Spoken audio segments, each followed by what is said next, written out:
Hello my friends and welcome. This is the latest update from Ukraine. It seems like Ukraine is getting ready for one more big counteroffensive operation. At first this information started to appear in the social media, but now even mainstream media share this information on their sources. For example, today Welt shared this information and they rely on some of the sources from the Ukrainian officer command. Well, anyways, they say that Ukraine haven't used the main Western provided resources that were sent during this year to our army. So they think that Ukraine might concentrate enough forces for the successful counterattack, which might be performed across the Dnieper River using nowadays bridgeheads, for example, in Krinky and near to Oleshki. They say that Russia doesn't have the defense lines in this area, which makes the advancement for Ukrainian army much more easier. And definitely you may see that the main defense area is over here near to the border with Crimea. The Zaporizhia area and Donetsk both are well defended. By the way, the same sources say that General Zaluzhny was opponent of the counteroffensive which happened this year from Orikhiv direction and from Velika Novosilka. We all understand that this counteroffensive mainly stalled. The problem is that the General Commander Zaluzhny is not the only commander in Ukrainian army. We have the defense minister and we also have the president, plus many of the generals and officers and quite a long chain to conduct the certain decision. Nevertheless, Zaluzhny was able to change the strategy for Ukrainian army after he understood that the counteroffensive on the south mainly failed. As you see, he wasn't really supportive in this decision to start this counteroffensive, but other people on a higher rank took it. My friends, before we continue with those news, let me tell you about the partner and the sponsor of my channel. Yes, as usual, it is the Atlas VPN. They came out with a Christmas deal that was made especially for my followers, where you may get the Atlas VPN Premium for just $149 per month, plus you'll have 12 months extra. This is the best offer on the market today from all of the premium VPN services. It has military encryption standards, strongly securing your data and your devices from being reached by government, unwanted ads, and also hackers. I use the VPN all of the time, and for me personally, Atlas VPN is the best VPN out there. It has a security breach device monitoring feature, so it alerts me when someone tries to reach my device. Then I use the public Wi-Fi. Then I see that message, I disconnect from that public Wi-Fi. Atlas VPN is very fast. It guarantees you the best streaming connection, then you watch movies on Netflix. And also by changing your virtual location, you may get access to watch all of the movies, all of the series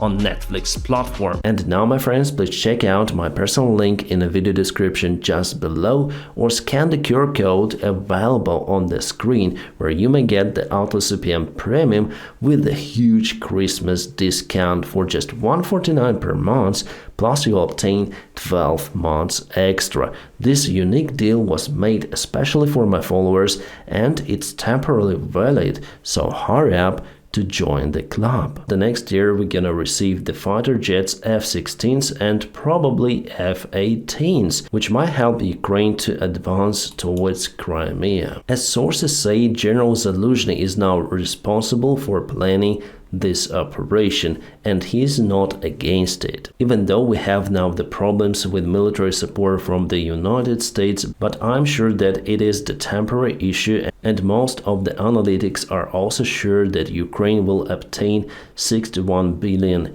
for the military support. Most of those funds are staying in the United States. We'll obtain vehicles and ammunition. That's what we need. I think that the future counteroffensive will not be that advertised as the previous one that happened this year. I think it was the big failure for Ukraine to advertise it in the social media, in the mainstream media, wherever. And Russia was definitely afraid about it. That is why they were able to build those huge defense lines. And here, well, there they're not building those defense lines. Actually, it's very late to build them already because of the winter, basically the bad weather conditions. So Ukraine has all of the chances to propel towards Crimea. Crimea is important because it's the weakest spot for the Russian Federation. If you cross this border into it, there's pretty much no protection for the Russian bases. They were not ready for this war, and Ukraine might potentially return this peninsula back. Also, we have some of the hints from the Ukrainian intelligence services. They say that they might start the landing operations in peninsula as well. But all of that is not going to happen very soon. Now the reality is different. Ukraine needs to withstand the current ground against the Russian offensive. Russians are still advancing at many points of the front lines. However, Ukraine changed the strategy. Now the main thing is to save the lives of our soldiers and also cause dramatic losses for the Russian army. The tactics for Ukraine is to sometimes leave the ground and fire towards the Russian positions or the positions they occupy with artillery and FPV drones, eliminating them. One more sign that Ukraine is getting ready for this offensive operation on the south in Kherson Oblast, that around 10 days ago our military officer commanders visited Pentagon with a list of the required equipment for the next year. Probably Ukraine will not obtain everything, but at least partially that help will be sent to Ukraine. I'm sure about it. Also, we have the support not just from the United States, but from many of the European countries. The consolidated help for Ukraine for the next year exceeds 70 billion euros altogether from all of the European countries. That's awesome. And we expect to obtain more tanks from our allies. If you noticed, the Abrams tanks haven't been used on the front lines yet, as many of the other vehicles that were provided to Ukraine by our allies. So Ukraine is saving the equipment for something really big. I believe the only goal is to cross the Dnieper River, to put the supply lines and try to get to Crimea. Obviously, the Russian army knows that, and they will try to cut the advancing of the Ukrainian army to Crimea. But after all, without the defense lines, they would not be able to defend this territory, as they're now unable to get rid of the Ukrainian bridgeheads in this place. But now Russia obviously tries to take the initiative to get the Ukrainian army concentrated on Donbass, on Kupiansk. They want to split our army all around the front lines, which exceed more than 1,800 kilometers altogether. The interesting event happened today in Avdiivka. Russia tried to advance again with their convoy. So they were on the way to Krasnogorivka, then the convoy was spotted by Ukrainian surveillance, and our guys opened the fire. It was quite late because the infantry forces were able to land in this area, and now they're all around this place. But Russia lost at least half of the vehicles which they used over there. It's the great result. We have the confirmation about it from the deep state military map source, so definitely the new convoy was spotted on the south from Krasnogorivka on the way to this Terikon, or artificial hill we call it. They counted 15 of the armored personnel carriers over their BTRs or BMPs, plus some of the tank backup. You may spot those vehicles. As you can see, the infantry is staying outside as well as inside the vehicles, which increases the total capacity of those. As I said to you, those forces were able to land in this area somewhere and later on just split around the forest lines in this place, and now Ukraine tries to get rid of them. But Russia lost half of those vehicles. Yet we don't have the actual video, but it does exist, how Ukraine just ambushed this convoy, and it will be published later. At least the deep state military map promised that this information will be public. So again, Russia continued their mid-wave attacks towards Ukrainian positions. We understand that they have severe losses, but it is their tactics. Wave by wave, they attack Ukrainian positions, and at some point they were able to break the Ukrainian defense at some specific spot, and then they move with main forces to that weak spot, attacking again and again. Yes, losing the soldiers, losing the vehicles, but they have this resource in their army, so Russia constantly uses it. Why Russia was able to get Bakhmut, Soledar, Lysychansk, Severodonetsk under control? Basically, mainly because Ukraine is in lack of the defense lines, the similar ones that Russia built on the south to protect the occupied territories against the Ukrainian offensive actions. So let me explain you what we have. We mostly have the single defense line that wasn't built by engineering equipment or something like that. It was dug down by the soldiers themselves, rarely using the vehicles. In this defense line, you usually do not have dots or significant tunnels that may connect between each other if enemy takes the part of the trenches, for example. Mainly the forces are enough just for the single defense line. Yes, there are some tree lines that might be also used by Ukraine, but again, all the trenches are dug down with the simple shovels. They are not robust against the heavy artillery fire, but Russia has lots of the artillery and they use aviation bombs, they use mortars, they use everything. So at some point they may penetrate the defense line, and they did it. For example, over here before, near to Krasnogorivka, somewhere over here.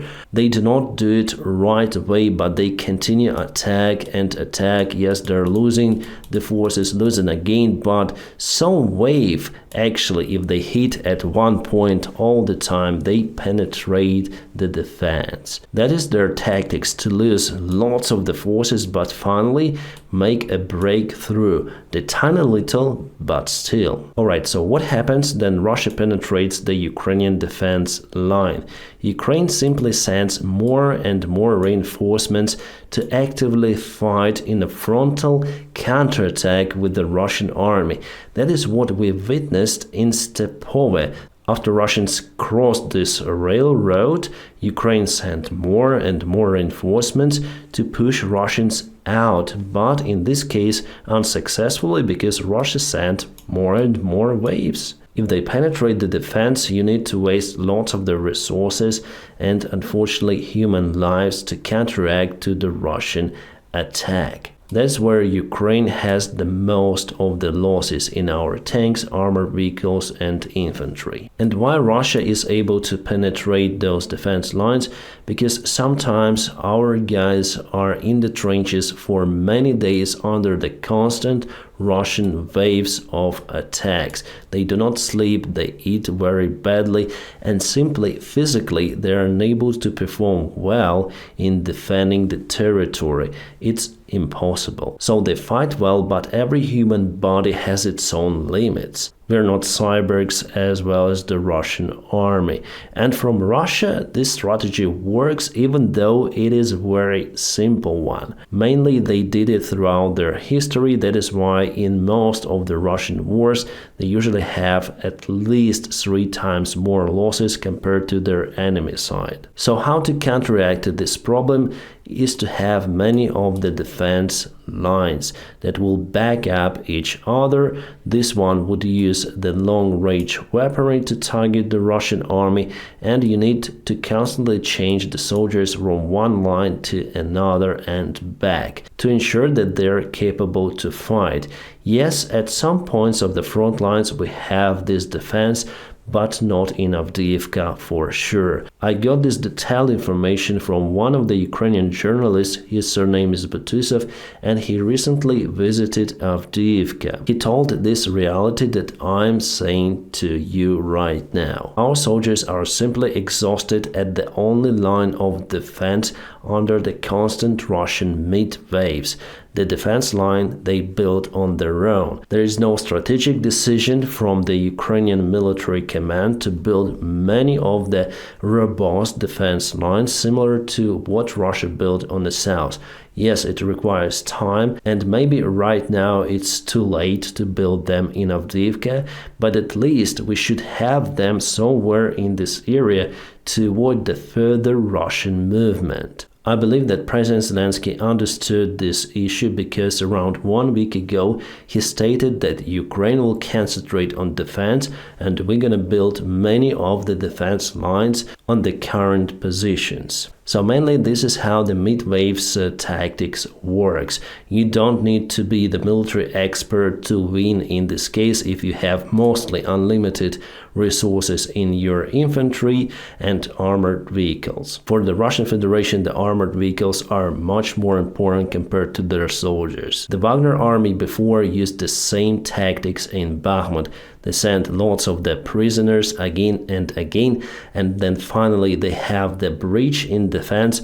They sent the capable forces, the actual Wagners, who did the rest of the job in the cities. Saying that and looking at the current situation in Avdiivka, if nothing extraordinary would be taken to reinforce the defense of the town, I believe that Russia, after all, after many months, would be able to get this town under control if they continue to send more and more reinforcements.